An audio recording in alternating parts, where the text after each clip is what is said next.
He kōna I purangi tēnei nā te reo irirangi o Aotearoa.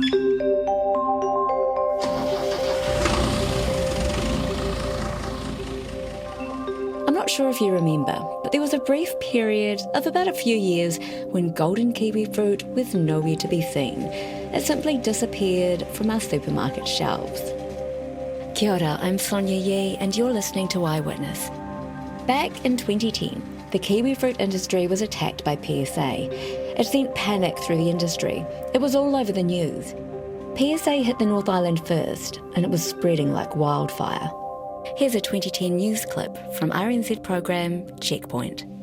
It's just been confirmed that the kiwi fruit disease PSA has spread to the South Island. 2 orchards in the South Island, in Motueka and Golden Bay, to blow when it's crossed the strait. New Zealand is the third largest producer of kiwi fruit in the world. It's an important part of our export market, so losing it would have been disastrous. Kiwi fruit is from the Actinidia genus. Russell Lowe, an award-winning scientist at Plant and Food Research, was on the scene. Actinidia chinensis is gold and Actinidia deliciosa is the green. Within a species, there is a range of tolerance to this disease. The gold kiwi fruit variety back then was known by the industry as Hort 16A. Hort comes from Hort Research, which is the original name of our company before we changed to Plant and Food. And 16A was the position, this original plant, it was in block 37, row 1, position 16A. We knew it as Zespri Gold, but as it turned out, it was incredibly vulnerable to the disease. There was about 30 million trays exported just before PSA hit. By 2014, it was down to 11 million. So there was a very rapid fall-off, pretty nerve-wracking at the time. Professor Lowe says some of the plants have been sourced from various parts of China. Of these plants, some had 2 sets of chromosomes, which are called diploid, while other breeds of gold kiwi fruit had 4 sets, and they're called tetraploid. Now, the original Zespri Gold were bred from diploid lines, which meant that they had 2 sets of chromosomes. And Russell says early breeding efforts were restricted to what was available in the germplasm collection. But as soon as the PSA attack hit the Bay of Plenty, scientists realised the diploid plants had barely any tolerance to the bacteria, which is why so many of them were lost to the disease, and orchard management systems weren't able to protect the Zespri Gold variety, leading to its collapse. Once the material spread from the original site across the Bay of Plenty and arrived at the Te Puke orchard, then we started to see infections right throughout our plants. So how drastic was the situation from his point of view? One of our researchers did some forecasting based on the number of plants that were dying over a short period and predicted that within a year or two there wouldn't be a single kiwi fruit plant left. But back then, no one knew how PSA behaved or how to manage it. Tends to make the possibility of eradication of this disease extremely slim. The spread amongst the orchards was extremely rapid. Bacteria can spread in the air, usually during periods of rain. That's where it infects the plants. The genetics in that original Zespri Gold showed that it was quite susceptible to PSA. The first thing you see is the young shoots bending over at the top and starting to wilt. And then you get whole dieback in the canopy. Then you see red ooze coming out of the mature branches and even the main leaders of the plant, because what's happening is the bacteria is multiplying. And so we still have a situation which we think is manageable. CEO of Zespri at the time, Lane Jager, from RNZ Checkpoint in 2010. Less than 1% of orchard area is affected by this. The most important thing now is to get on and start to manage this disease aggressively to reduce the amount of bacteria in the environment and therefore be able to manage with this disease going forward or even eradicate it. Real saviour for the industry that the Hayward.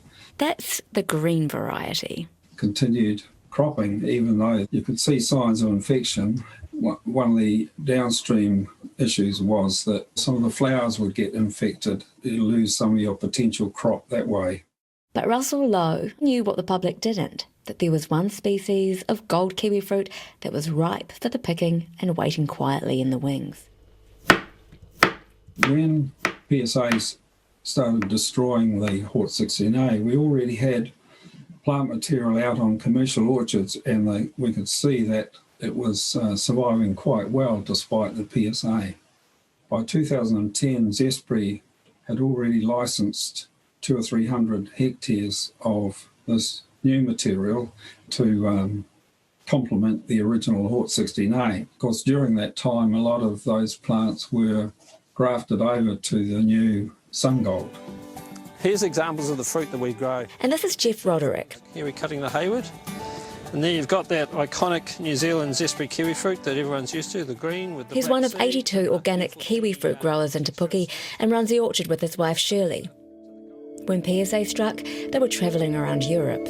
About 3 months before, we were with a Zespri-based tour. We went to Rome, but we didn't go out and look at orchards or anything like that because, okay, it might have been a bit belated, but the awareness was there and we didn't want to bring the PSA back to New Zealand.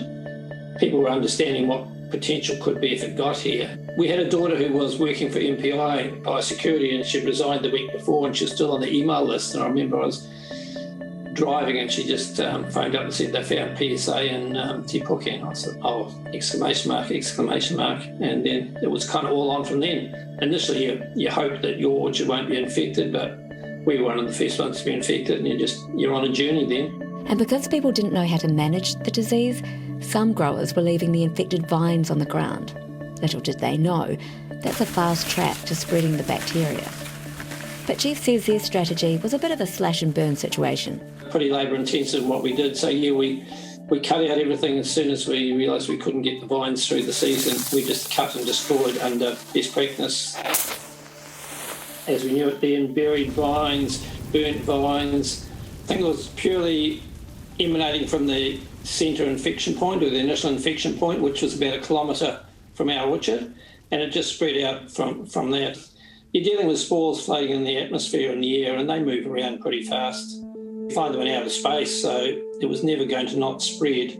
More outlying areas, they probably, by the time it got to them, the techniques in orcharding and trying to mitigate the impact of PSA were probably more defined and more understood, and there was less panic. It was just a matter, maybe like we are with COVID now, we kind of getting to understand a wee bit about what's involved, and it doesn't make it easier. But I wonder if being organic meant that they were more or less affected by the spread of PSA. Quite a few people approached us and we thought, maybe we've got the panacea here, being organic, but no, we just got cleaned out the same as anyone else. Maybe our vines hung on fractionally longer and they recovered fractionally quicker, but not quantifiable. At the end of the day, it gets down to orchard technique and practice of the individual orchard. We had a lot of field days around the area, obviously, when people were searching for answers.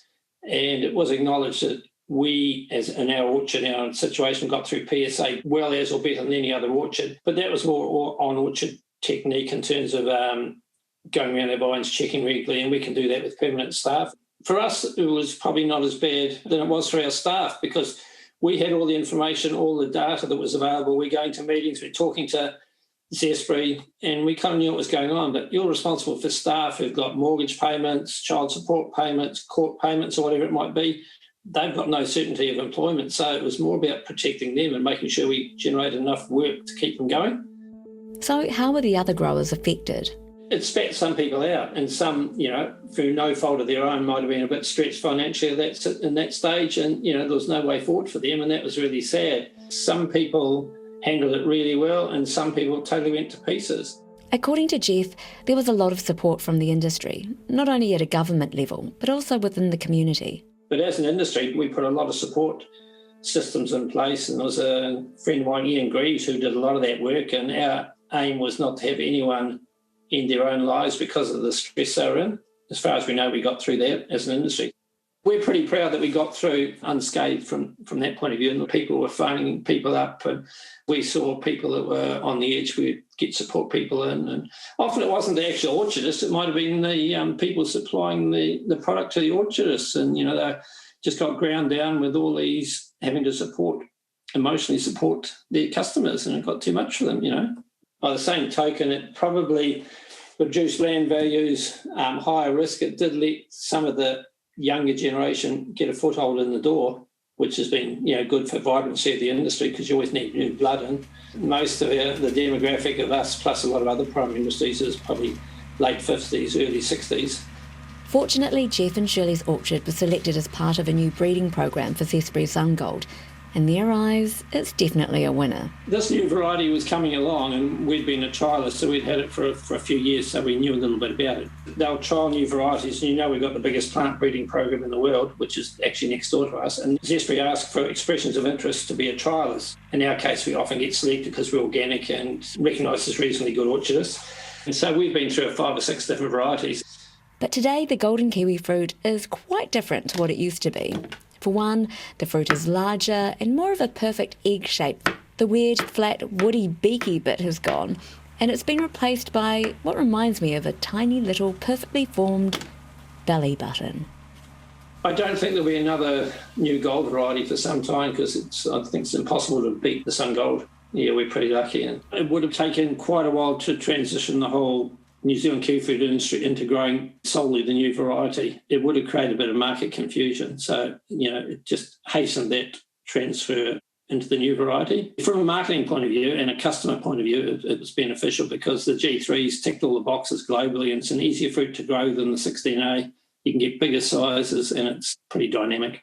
Globally, I've seen articles saying it's the best new fruit introduced into the world market since bananas.